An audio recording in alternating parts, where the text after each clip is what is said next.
5 ডিসেম্বৰ তাৰিখলৈকে সমগ্ৰ ৰাজ্যখনৰ লগতে বজালী জিলাত অনুষ্ঠিত হ'ব স্বাস্থ্য সেৱা উৎসৱ 3।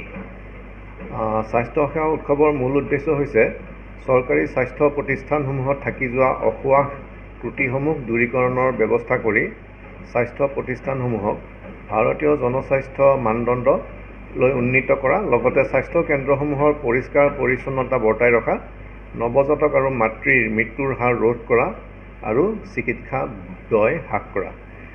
বজালী জিলাৰ বিভিন্ন চৰকাৰী স্বাস্থ্য প্ৰতিষ্ঠানসমূহত গুণগত মানসম্পন্ন আৰু উৎকৃষ্ট মানৰ স্বাস্থ্য সেৱা প্ৰদান সুনিশ্চিত কৰাৰ উদ্দেশ্যে স্বাস্থ্য সেৱা উৎসৱ 3 অনুষ্ঠিত কৰা হৈছে। স্বাস্থ্য সেৱা উৎসৱ 3 সুচাৰুৰূপে আৰু ফলপ্ৰসূ কৰি তুলিবলৈ বজালী জিলা প্ৰশাসন আৰু ৰাষ্ট্ৰীয় স্বাস্থ্য অভিযান বজালীয়ে পূৰ্ণ প্ৰস্তুতি অব্যাহত ৰাখিছে।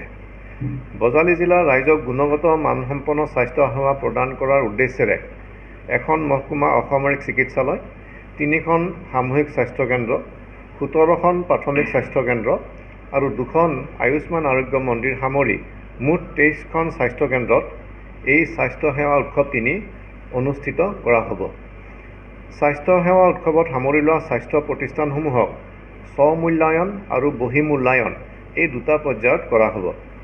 ৰাষ্ট্ৰীয় পৰ্যায়ৰ ভাৰতীয় জনস্বাস্থ্য মানদণ্ড IPHS গ্ৰেড অনুসৰি বিভিন্ন পৰিমাপত চিহ্নিত কৰা হ'ব, য'ত এগৰাকী মাননীয় সাংসদ, মাননীয় বিধায়ক নাইবা IAS বিষয়া, IPS বিষয়া, ACS বিষয়া নাইবা চিকিৎসা অধ্যাপক, অভিযন্তাকে ধৰি বিভিন্ন পৰ্যায়ৰ বিষয়াসকলে অংশগ্ৰহণ কৰিব। এই 3 দিনীয়াকৈ অনুষ্ঠিত কৰিবলগীয়া স্বাস্থ্য সেৱা উৎসৱ 3ৰ মূল্যায়নকাৰীসকলে পূৰ্বৰ নিৰ্ধাৰিত তালিকা অনুসৰি স্বাস্থ্য কেন্দ্ৰসমূহৰ মূল্যায়ন সম্পন্ন কৰিব। যিকোনো খবৰৰ বাবে যোগাযোগ কৰক 7099017330 অথবা 7099017990 নম্বৰত।